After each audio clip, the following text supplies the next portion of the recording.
Howdy, toddy, God Almighty. It's the Sweat Equity Podcast coming to you from Cigar City Studios in the Toco Works office. That's short for Tocobaga Consulting. I'm your host, Law Smith. We keep the chair open like we do for Elijah at Seder. I think it's Seder. For our old co-host, Caleb Fuddy. Maybe he'll come back. I don't know. I'm not sure. Doesn't look good, but he's on to a lot of more with the scouting block. So go to scoutingblock.com, check it out. Check out his progress on Instagram and Facebook and whatnot. We still love him. He's getting married and probably stressed out about that. This is an interesting conversation. It went from this is another one of Emerging Media's PR coordinator. Was great and set us up with the CEO of Advantages. Fran is great. We have a really cool conversation. We could have talked for 3 hours, and another one that got super serious and then back into kind of more businessy, but all good nonetheless. Make sure you check them out. Advantages.net. Not .com, advantages.net. Yeah, that's it. That's a lot of this. I mean, we basically, I've got a little something about customer service, and I told, I was using this scheduling app called Pinwoot or Viral Woot for Pinterest. Pinterest is a great way to market to females. Females make a lot of purchasing decisions. Here's a lesson on customer service. I tried to kill this service about 8 months ago, and they said, oh yeah, they did one of those things where they try to make it really hard for you to cancel. And so I basically just told them, hey, you need to cancel this, and it kept charging me. So I just had it through PayPal and told them this company's terrible. I'm not going to pay through PayPal. It's my own laziness for letting it go. But what they wanted to do is they want to keep edging you out, and they won for a little bit. But I basically said, I want to make sure I tell everybody how not to use your business. So thank you very much. Do not use anything. If you are a digital marketer, you know anybody that does a lot of Pinterest marketing, do not use Pinwoot, Viral Woot, any of that. You can't. They're gonna make it real difficult to exit that service. Look, treat people as good on the way out as you do on the way in, and I think that's kind of a valuable lesson. I learned that from guys a lot smarter than I am. I'm throwing out a lot of stuff on this podcast. I'm not coming up with this organically. It's basically I take a lot of recipes from other smarter people than I am.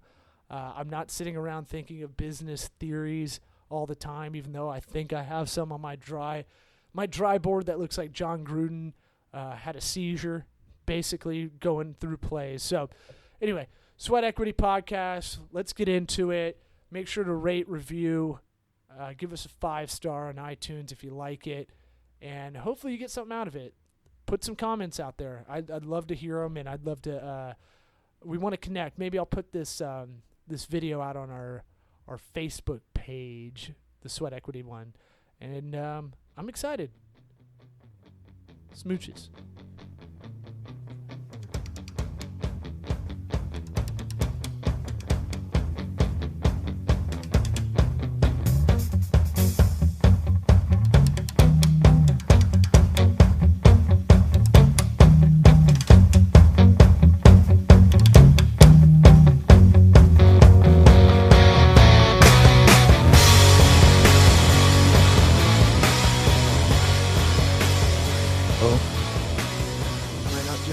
Oh, I'm sorry. I see you. I have the wrong browser up. I was like, no, I see you. So you can record, you can get the video and the audio out of this? Yeah. Oh, that's great. That's great. Yeah. How do you get the audio out? Well, if I get the video, I can extract audio. I was just going to say, I think that's how we do it. Yeah, you can do it in QuickTime, actually. Right. I've been using that a lot more to screen share a lot of the nerd stuff I have to show clients. So, I mean, we just get into it. There's nothing crazy formal about our show. It's really about, I don't know if you got to listen to any episodes or anything. I've done a little bit of homework. Oh, okay. Well, I mean, some people come into it super blind and are like, sometimes it's an awkward conversation. Sometimes it's, sometimes it takes a while to get into it, and I appreciate you taking time out, to do this. Kayla over at Emerging Media, she's been great about kind of connecting me with their clients, you, obviously. Right. I guess tell the audience a little bit about yourself. Tell me a little bit about yourself. I did a simple search, but I mean, that's not going to really tell the story.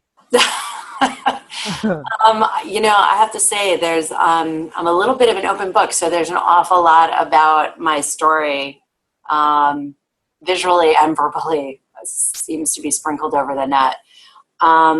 It's like, well, how far back do you want to go, Justin? Well, so the podcast is really about two things. It's kind of like, I didn't like, I don't like the Silicon Valley podcast where they don't really give you advice. So right. Part of it's about like realistic, pragmatic advice. You got up every morning at 5 and you did something, you wrote down a list of stuff to do. The other part of it is like, how do you figure out what you want to do? And it seems those are two sides of the same coin a little bit.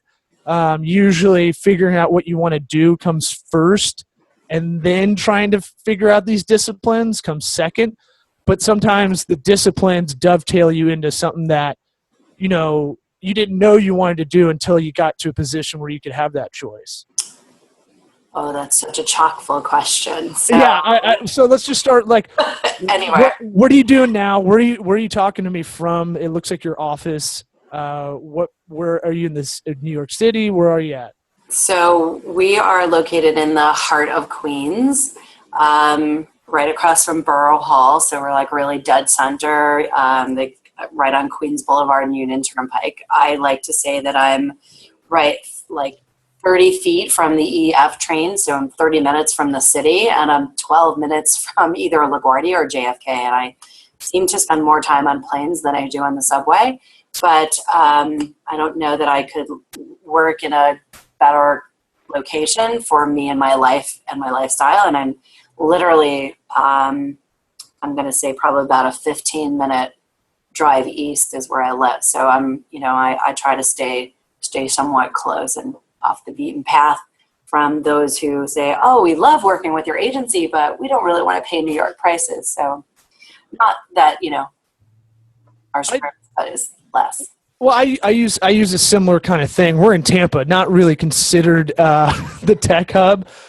But I mean, like, I'm the same way. I do stand up at night, and I've been doing it for about 10 years. And so like I have a weird kind of, I don't know many people that are doing what I'm doing necessarily, kind of doing the small, medium business consulting mixed with digital strategy, as well as doing stand-up at night. I think they both kind of complement each other. But I always say, like, yeah, I'm out of Tampa, but I'm out of, it doesn't matter. As long as I have internet, it never really matters. You're trying to buy into what I'm putting down, basically. And Sure.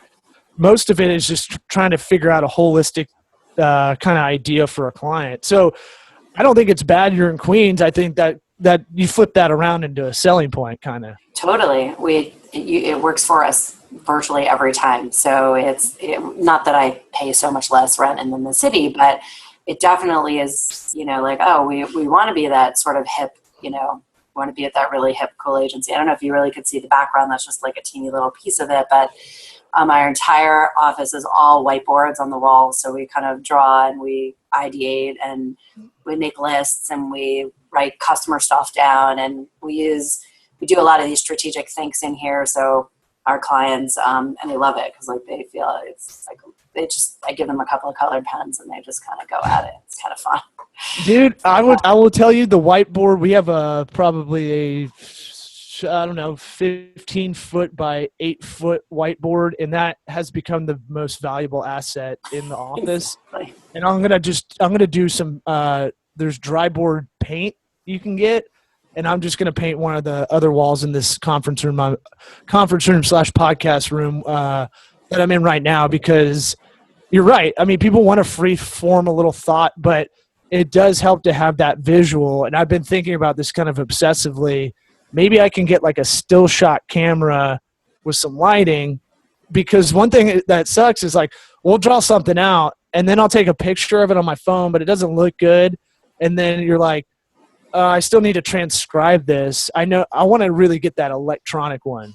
Have you seen that? I have. We've done a lot of testing with all that tech, I will say. We even have like a really fancy Zoom camera that actually, when we're in the conference room, that we can give the viewer the control of it. Because if I'm writing on the left board or I'm writing on the right board and they want to zoom in, they want to see it, that's cool.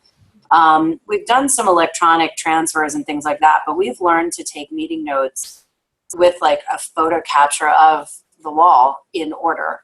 And we'll write a little bit on each page possibly, or just use those free-flowing notes. You don't really have to transcribe them as like almost a documentary of the meeting. And we'll pell out next steps from there. I'm usually writing on another panel of next steps and things like that. So we've learned to, play a little analog and digital and analog and digital hybrid. Yeah. It really has really worked for us. And I could talk to you about a couple of tips offline, or I can share your viewers. No, go ahead. Show away. So I'm going to say that the real trick for the whiteboard, sure, you can buy the $400 plus blah, blah, blah whiteboard, but you can also go to Home Depot, quick trip. Shower board is a great version of whiteboard. So for like $13 a 4x8 sheet and a really nice contractor, you can, kind of edge it out with a little quarter round and, or some of that paneling like cupping molding, and you can use it as paneling in your office, which is what we've done. We have like 1,500 square feet of almost all whiteboard, above, below floating desks. So they actually, if you can see in the view, we've taken gaff tape over there, and created a calendar. So like we've got a 2-month rolling calendar to see who's doing what milestones, what birthdays, what client things are. Then they all go on there. So that's like a homemade drywall calendar that we use all the time. Well, and there's something to be said. Like I feel like I'm losing a little bit. I need some tactile stuff to do every now and again, and I feel like I'm becoming less and less maybe energetic because I'm always on a computer or a phone. And so I was telling my wife, I was like, I just need to I need to like make myself go do some physical activity, which is sad. But B, like, I just need to like do something with my hands for like 20 minutes, and I'll pardon the easy masturbation joke. But I mean, like, I need to do something. Feel free. Well, that's what a lesser comic would do. Probably me later tonight at the Tampa Improv. But I'm saying, like, I need to do something. Like, I need to like build something, or I need to like kind of do some arts and craftsy like that. Just something to like it gets your mind in this off that digital space and into that kind of creative space. But I think it helps that problem solving mind. I don't know if y'all have that kind of thought process or any of that. We do. It gives everybody a little bit of a creative outlet. There are different places in the office that people can do things. Listen, it's really great to keep track of things and lists on walls. I mean, I'm looking up at stuff, Yeah. I've got lists all over the place. Yep. But it's great because there is some stuff that's pretty freeform. So if you visit our Facebook page and look at some of our photos, we have actually a mural on one of the long walls of kind of like the history of Advantages, like where it started and how it came out. What was really neat. And there's a cool video that we did about the move and why we moved, and to the place that, how it became what it became. So it's pretty cool. So what is Advantages? How did it become? How did it become? So back to the history a little bit. So,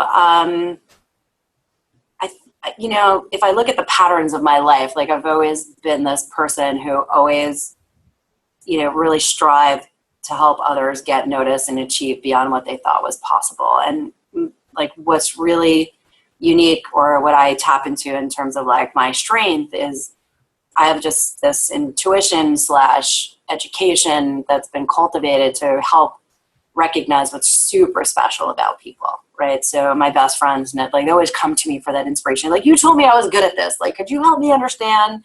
Could you help me articulate that? Or what does that really mean? Or why did you see that? I mean, if you look in the early days of my life, oh my gosh, I taught Hebrew school, and I was the best tutor around for those bar and bar mitzvah lessons. I was the most sought after. So, like, okay, I could pull their talent and get them to focus so that they could shine on their special day. Interestingly enough, I had a phenomenal career in Tupperware when I was really younger. All right. Random. Just helping, women and wives and moms, like, be completely in control of their kitchen, because it's like the one room in the house that if we have control of the kitchen, we have the control of the rest of the house. So helping women do that, or finding their inner peace with that, and helping them kind of do that. I don't know. I've had so many, not so many, but like a bunch of little jobs before I actually jumped in at a very young age with my own business. I actually jumped in and helped my husband. We met when we were, in high school, and we were best friends. And then, I don't know, I threatened not to be his best friend anymore. So he goes, no, we have to get married because you're always going to be my best friend. So we did at 20. And what the hell did we know? But we were incredibly fearless and independent. And he just and he loved money. He came from a very wealthy family and loved to travel, and was, Italian clothes, gorgeous, 6 feet. And like, he was just the ultimate consummate salesman. And before the days of, we're going back 25 years now, before the days of 9/11, I'll tell you why that's important. But, you could walk into any building. You could schmooze up a storm. I mean, he used to go through 5,000 business cards in like 2 or 3 months. Like, I couldn't even buy 10,000. There was no option. I had to keep reordering them. And it was amazing how quickly I watched him build this little business of, it was really printing, kind of 1 and 2 color before 4 color was totally unaffordable, and before staples really kind of hit the market. So we did a lot of like custom printed stationery supplies and things like that before, all the tech kind of came into play. And then I came into the business after our second child was born, and I was the get it done girl on the inside, and he was the swab, great partner on the outside. And we just started building a business. We started building a print and promotional business. And then he took ill. And then he got cancer, and it was a 2-year battle that he fought all the way through. Unfortunately, I lost him just about 2 months. Yeah, it was June, just before 9/11. So I lost him in June. And then after 9/11, I lost half my business. So because we had so many financial companies downtown, and I just kind of like, I don't know, I was kind of like struck. I had no idea what to do or what I was going to do. And that little voice, he's like, you're such a waste behind a desk. Get outside. You gotta do this. So I kind of switched roles and just, I spent about a year just trying to figure this shit out, man. Sure. Say that. It's like, oh, say whatever you want. Yeah. Okay. So, it was like I stared out the window for about a year, just, getting up every day and, realizing my life was not my own, how to raise 2 children. I mean, my gosh, I was 33. It's kind of like weird. Nobody loses their husband after a 2-year battle. It was just all awkward. But the world was mourning with me, but I was angry because it was different. They would look at me as a 9/11 widow, and I wasn't. And I identified but couldn't. That was a crazy day. I remember it vividly. I was actually supposed to go to a meeting downtown, and I'll never forget when my daughter got home. She said, Mom, I'm so glad you're here. And I was like, yeah, it was really interesting. I had a meeting in the city. She goes, if I would have lost you, I would have had no parents. And I was like, oh my God. So I was like, okay, well, how can I make this business work? And what can I do? And just drawing into my passions. And I love the business, and we did really well. I mean, went from 0 to $1 million in a couple of years. We just kept doubling every year until we couldn't really double anymore. And then he took ill, and I kind of maintained it, and then we dove down, and then I had to figure it all out. So it was kind of like a hell of a reset. But I did it, and I kept building back up. And trust me, when you're 33, you've got your life pulled out from underneath you. And I don't say that for sympathy. I just say, like, there's a strength in what you can do. You just have to find it, and you have to keep faking until you make it. Keep believing it, within yourself. Like, you almost have to put yourself in this trance and believe that you can make it until you do. And that was a big piece for me. I don't think you're saying it for like, hey, woe is me. Look at how sad this story is. I think you're just giving it context for the listener. I mean, the good thing about doing this kind of podcast is we're aware there's other people listening to this conversation. So it's a little bit like Terry Gross interviewing someone, like on stage on a panel or something. We're aware that, I mean, it feels an intimate conversation, and definitely I always think business does get in this area with every successful person. There's always something that it doesn't mean there's always like something, some kind of heartbreaking thing like this that happens, but there is going to be some kind of hurdle to get over with every successful person. And it's kind of that thing of like, how did you figure out how to kind of dust yourself off a little bit? That is a lot to take on.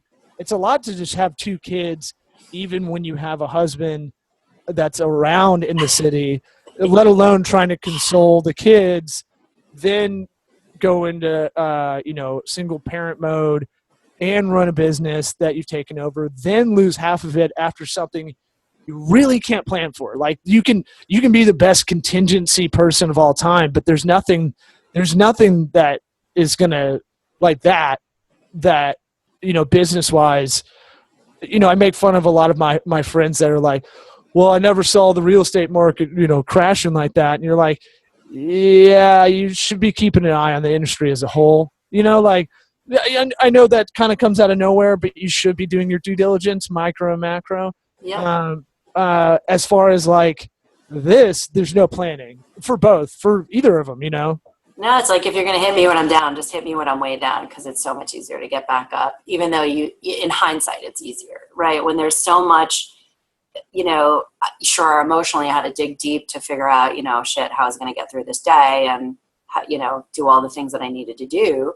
But at the same time, the whole world was trying to figure it out also. So, well, it was, believe it or not, a little bit of competing interests. It just made it easier for me specifically to just charge through and just figure it out. Yeah.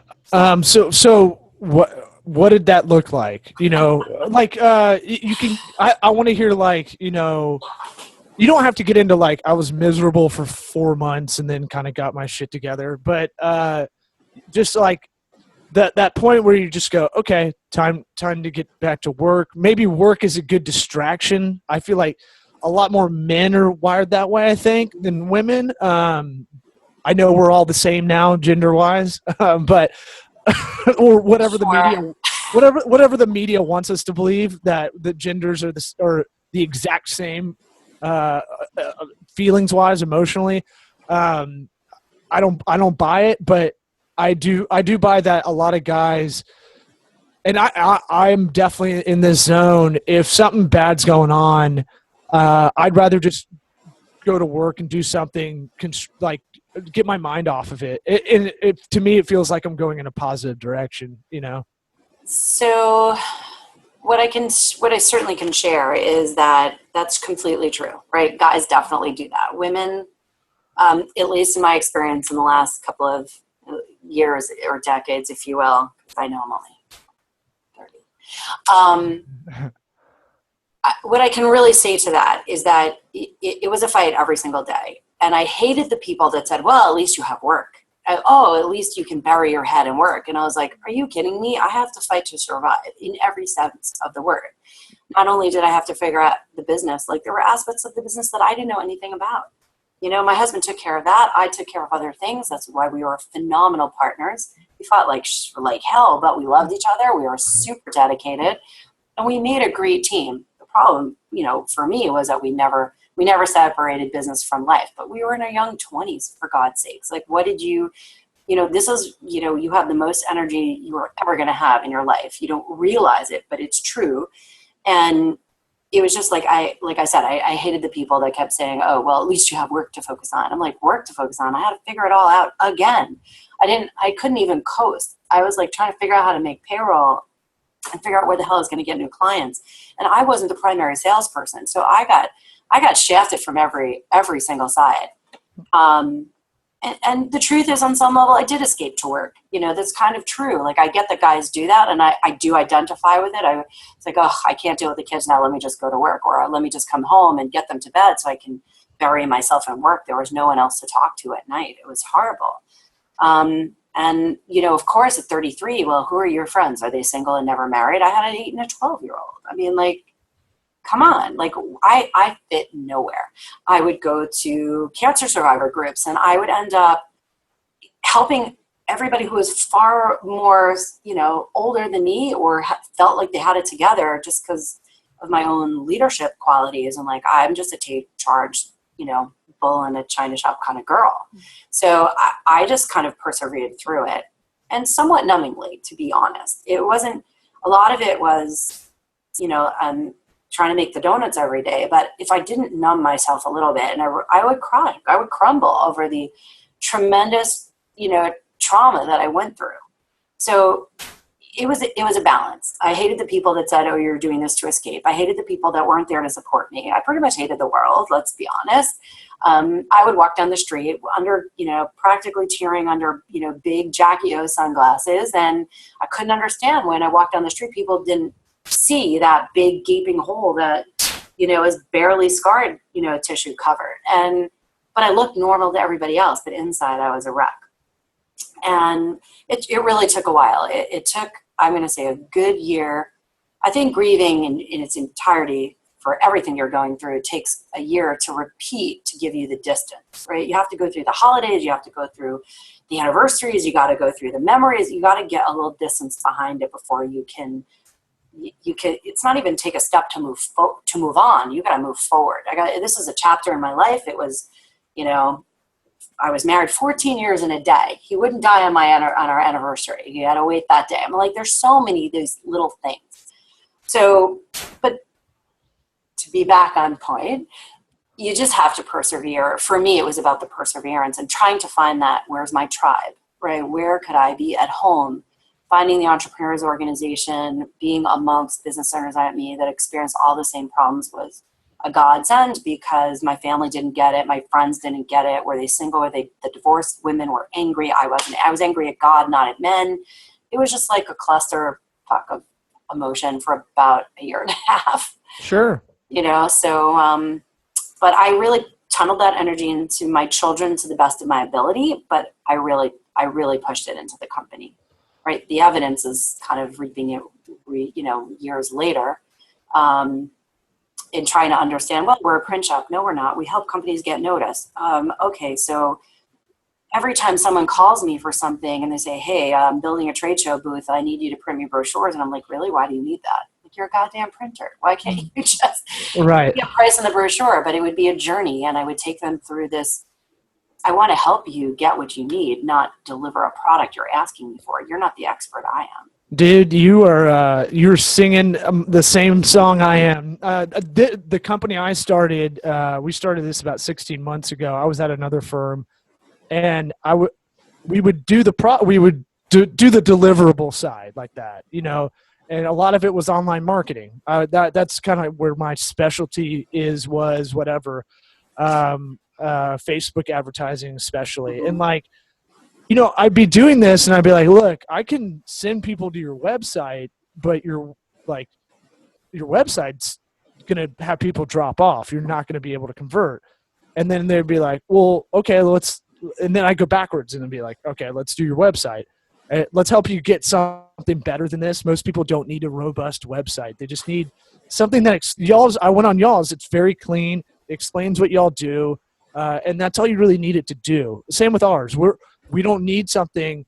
I just need to kind of talk to people. And I'm not pushing for volume either. So it's not like I got Raz for not having like a good SEO score. I was like, well, we're not putting any money in SEO right now because I don't want to I don't want to take on that capacity right at this moment. We're not there yet, kind of thing. And then I go backwards and I'd be like, well, you don't even know what your brand is.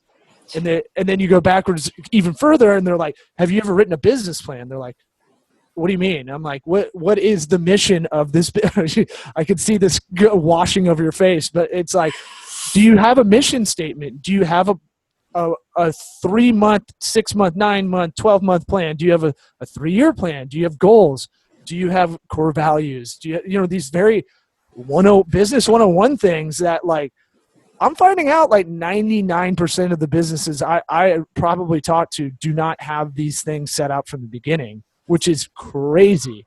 But I think that's very overwhelming to people, right? They're like, I just have a passion for something. Why are you hitting me with all these documents and plans and things like that? I know. And I see because your brochure won't make sense if you don't know what you're selling. Oh my God, stop it. I'm a printer. You don't need a brochure. You just need a kick-ass business card and a great way to make an emotional connection through your purpose, right? Right. You're right. Exactly. Make it good. And you're like, no.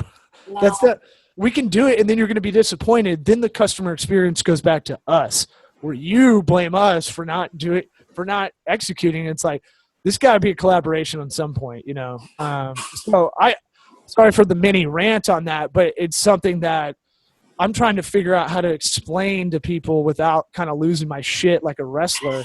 With passion.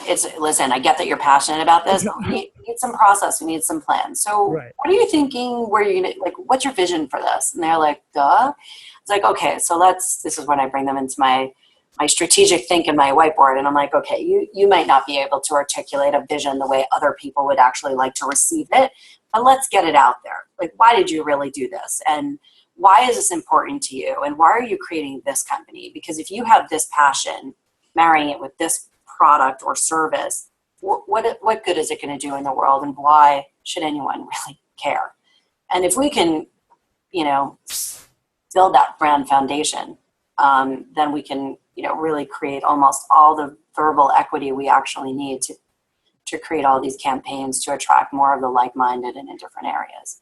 So that's, by the way, how I transitioned. I really looked at what I was passionate about and how I could kind of flavor this and sort of take over the company that we had started. So, to me, this was like, I was never going to sell Advantages. It's a legacy company. It's like, my third child, my husband and I started it together. There's a super cool story about how we named it and all this other stuff. And how did you name it? Well, I didn't name it. I wasn't in the business at the time, but he did. So he called it Advantages, and he always wanted to give everyone an advantage. Mm-hmm. So, like, that's just who he was, like, as a person, right? I feel like I keep bringing up the widow thing, but there was like 1,200 people at his funeral. It was free. Like, that's an insane amount of people. People kept coming to the house all week and telling me stories, like, of changing tires and fixing this and doing that. Like, he was such a good person. And he always, like, they would give me the story, and I'm like, what I found the common thread, I asked people to write letters for my kids so I could read them when they're older. Like, the common thread in general about him in general was like, he just wanted to give them the advantage. So our 2 children, Avi and Devora, are A and D. So if you look at the old version of Advantages, the A and D were separated out in a box. And, like, this is his gift that he gave to the world, these 2 children. And he was giving everyone, not only his 2 children, but their entire advantage. So it's kind of a cool story. And I kept it. I've been trying to rename it Get Noticed forever, but Kodak just won't give me the URL, and they don't do anything with it. But that's... So for those listening, advantages.net is y'all's URL. Yeah? Yeah. You could try to go creative. Sometimes it's like, does a country end in Advantages? Does it end in ES? Can we do something like that? Where it's the last 2's .es. I've messed with that a little bit, but at this point, .net. When I look you up, if you Google, I'll have all your information on the blog post. But I Googled you, and it pops right up. So yeah, thank God we're not hard to find. And when I met with Seth Godin a number of years back, he loved our version of the website then. He goes, .net, you're doing fine. Leave it alone. So I'm like, okay, ever since then, I'm like, it's good. It's fine. People can do this. And I keep my name, right? So my first married name is Biderman, and my second married name is Gross. So I kind of Fran Biderman-Gross. There's my tribute on the business side to my late husband. So that's that piece. That's a little story there. But going back to how I made it my own, because we really were this little print and promotionals company, I was just digging deeper, asking a ton of questions. And 2005-06, I met Simon Sinek. Start with why, author. Mm-hmm. Yeah. Great. So, I'll throw in these little things just if either I have Tourette's, ADD-ish, or just to try to give the listener a little bit of that. It's a good book. I've always kind of thought this way, so I got the book and I was like, I get it. Like because of the comedian kind of aspect of how I look at stuff. So. But for a lot of people, I'm surprised they don't. That to me was more surprising that there needs to be a book about it. So. Well, he simplified the book. It really is a communications theories, and there's a communication theory called purpose, and there are a lot other more complicated reads on it. Uh-huh. But so when I met Simon at one of his first speaking engagements after he kind of stumbled on this little golden circle theory, of course, the night I met him was an interesting story of how he asked everyone to bring their best marketing materials. And, as a fellow marketer, he would critique them. And I'm like, oh my God, our design's killer. We do great work. I brought my best stuff. I strategically placed it on the table. And like be still my heart when he picked up my stuff to show it to all 80 of my close, entrepreneurial peers. And he goes, this stuff is gorgeous. And it's just beautiful, but it speaks like everybody else, like everyone else. And you had to see me just sink into my chair. And I'm like, do you know me? I'm like no one else you ever met. How could you ever say that I'm like everybody else? I had a heart attack and I was embarrassed at the same time. So I kind of stood in the corner and waited for everybody to talk to him and answer his questions. And then we got deeply engrossed in a conversation to the point where I literally hired him that night to come help me diagnostically do my golden circle for me. And oh God, that was kind of really my Oprah Winfrey aha life-changing moment. Cause he articulated all the stuff that I'd been doing for my whole life. The hard part about this new shiny toy that he gave me is that there was no rule book on how do you implement this stuff? Mm-hmm. That's really where my journey takes me. Right. So I could articulate, that Advantages is going to, will get noticed as the agency that takes companies beyond what they thought was possible for them. That's what we do. That's based on Fran's purpose and her vision for this company. And figuring this out was probably the hardest thing, most excruciating thing I had to do. And every couple months I would talk to Simon, we would redo my website, and then I'd have to figure out what my elevator pitch was. I literally rode the elevator in the Empire State Building for 2 days, for a couple of hours at a time, trying to make small talk on what my pitch could be and how could it be purpose-driven, right? We're a purpose-based agency that believes in purpose. When we can identify what your purpose is, cement it into your foundation, we can actually teach you how to build relationships with like-minded people. And how do we implement that verbally in everything that we do? And it took me probably close to 2 years to figure out what the process is at every turn, right? So fast forward just about 8 or 9 years, and where we made the Inc. 5000 list last year, we made the Inc. 500 list this year, voted, best 50 one of the top 50 workplaces to work.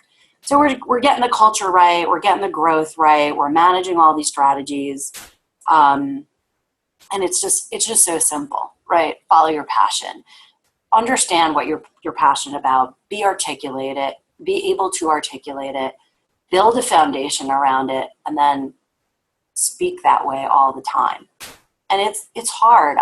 It's a simple process that I'm telling you, but it's hard. It's not easy to learn. Let's go into that a little bit more, because I feel like sometimes I have to put on my own PR hat, when I'm talking to people. And I know, I think part of our voice as a company is that we're going to have a little bit more bite because I'm the head of the snake here.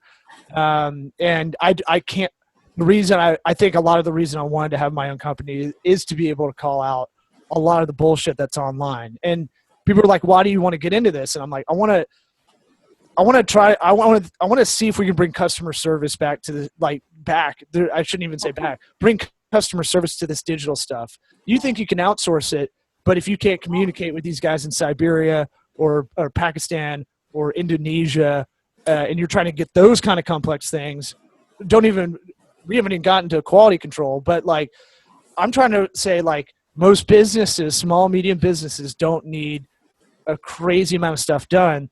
They just need someone to kind of sit with them. And a lot of my job is making sure entrepreneurs aren't crazy.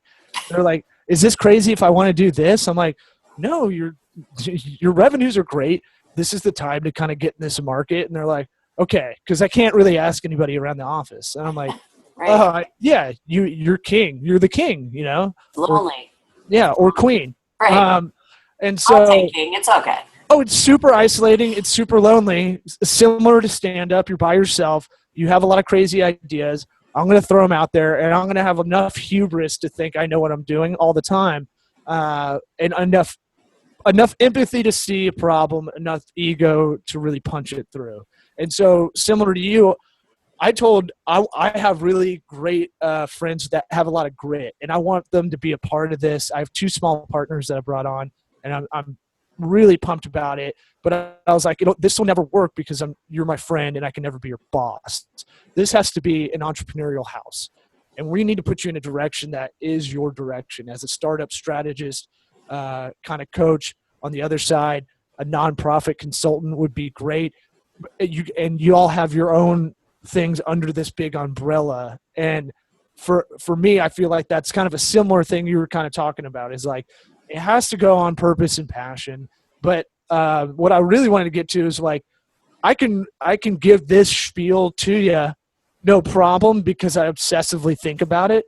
But I feel like there are those times where you run into someone at these conferences or at unconventional places where people want to talk business, and you're like, I'm so drained, but I gotta put on a good face and tell them, like, and without being corny about it too, like, I really believe in this business having purpose, and I know my face. I have resting bitch face, so like, my wife tells me all the time, people think you look like you're pissed, and I'm like, no, I'm just thinking about stuff, and I don't know what my face looks like, and so I feel like when people are.